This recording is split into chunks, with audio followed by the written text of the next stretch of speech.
Hey everybody, today I got three things I want to talk about. The first is Resolution 2025-54, ordering the closure of the Rock Springs Civic Center for construction, repurposing, and possible renovation. So in case you didn't hear, we were able to stop the closure. So I want to thank everyone for all the time, effort, emails, phone calls, and meetings attended. It worked. Good job, everybody. And I am more than happy to talk to anybody as to why I think it's a good idea to keep it open. Just give me a call. But the stay of execution was only for 2 years, people. And I promise you, if Mayor Mickelson gets reelected, he is going to shut it down. So don't forget that when it comes to the next election. So the next thing I want to talk about is Resolution 2025-46, a resolution accepting and approving a contract for professional services with JFC Engineer Surveyors for the Kilpecker Creek Detention Basin Preliminary Design Project in the amount of $372,554.12. Okay, this came across my desk back in April. So I asked about this no bid contract for $373,000 with a company that is suspect. So professional services, request for proposal, committees, recommendations. So we get this resolution to approve $373,000 contract with zero information. You know, there's 8 counselors on the board, and I'm the only one with questions. That seems kind of weird to me. But when I asked for information, they told me it was none of my business, beyond my authority, and they could not tell me who the committee members were because the city attorney says, most importantly, however, their identities must remain confidential because of the potential of grave personal harm that could result. So, upon further investigation, I found out that all the information is public after the fact, but they still refuse to comply. Mr. Malonis is free to seek redress for the city's denial of his request for the committee members' names in district court. However, he does so as a private citizen acting outside the scope of his authority as a member of the city council and without the protection of his office. The existence of corruption, legal or ethical wrongdoing related to the selection committee and the selection committee process is a figment of the imagination. Well, hey, you know what? I was born and raised here. I grew up in the 70s. K Street, hookers, gambling, drugs, murder, 60 Minutes, Mayor Wataha. How about the Flaming Gorge days that lost all that money? The Senior Center Daycare and Mayor Como. Trust but verify, right? That's really all I'm trying to do. Those that forget history are doomed to repeat it. So in 2020, the FBI and DCI started an investigation into alleged wrongdoing by the mayor of Rock Springs. He was charged with 5 counts of official misconduct and 1 count of conflict of interest. And it all had to do with this request for proposal and the selection committee. The exact same thing we're talking about today.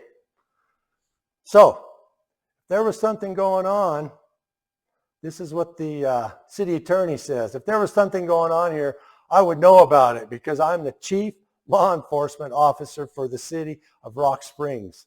I told the FBI if there was corruption here, I want to know about it, Beckwith said. We cooperated with that investigation, and I made sure they had all the information they needed, including access to the confidential committee members so they could go through the procurement process with a fine-tooth comb. So, and they found nothing. So I guess we got to get the FBI in order to find out who's on that committee. And they found nothing? Oh, really? Well, let me tell you something. The trial was moved to Evanston. Just before the trial, The mayor pleaded guilty to 1 count of official misconduct and 1 count of conflict of interest. He was only fined $5,000 for 1 of the counts plus court costs. So they did find something. And Tucker Ruby, prosecuting attorney, said that even though the charges were misdemeanors, it's important to bring public corruption cases to light. People should be able to trust the system that holds elected officials accountable. Well, let me tell you what, folks, I don't trust the system. So, anyhow. It was recommended that a new selection committee, 2 city employees, 2 counselors, and 2 committee members review these RFPs. I don't know what we have now. I have no idea how we do that. So what was Mr. Beckwith, the chief law enforcement officer of the city, doing while his boss was committing those crimes? Was he unaware? Did he just look the other way? Or what? Or what? Mr. Beckwith states, they have no basis, you have no evidence, and I am personally sick of it. Maloney should do the same and not waste the city's time. Well, here's what I think. I think Mr. Beckwith needs to be a man and quit his crying and do his job. He makes $150K plus a year, and there are 3 lawyers in that office, plus they have a $4,000 a month online subscription service that they can't justify, that I've been trying to understand for several months. Probably why he's a little cranky with me. Besides, how many cases do those guys have a year? So, corruption is the abuse of entrusted power for personal gain or benefit, often involving dishonest or unethical conduct, such as bribery, fraud, or favoritism. It can occur in various contexts, including government, business, or institutions, undermining trust and fairness. Oh well, the battle continues. Okay, now this is the last thing I want to talk about, the new city logo. So I've been working on this since I got into office, and all the things that I found so far, this is the most concerning to me. So when I got my business cards, I noticed this butt ugly logo. Then I started looking around the city website. That's when it dawned on me. Somebody's rebranding our town. I was on downtown rebranding committee 15 years ago when we adopted the old logo. I also owned a sign and graphics business for 10 years. That's why I noticed it. So I emailed the mayor, asked about it. He says, oh, don't worry. Me and 2 counselors designed the logo at no cost. Wait a minute. 3 officials had a discussion, made a decision, and took action. That's a violation of the open meeting law, friends. So I decided to file a complaint with the county attorney. Just when I was getting ready to hit the send button, I called one of my advisors, and she recommended I file a FOIA request and get as much info on the case as possible before I file. It took a full 30 days, but look what I got. An invoice for the logo designed from a company in Ouray, Colorado. Was the mayor being dishonest? Is Mayor Mickelson acting on his own? Look around town. He's already rebranded City Hall, the city website, downtown, and the rec department. And he's not slowing down.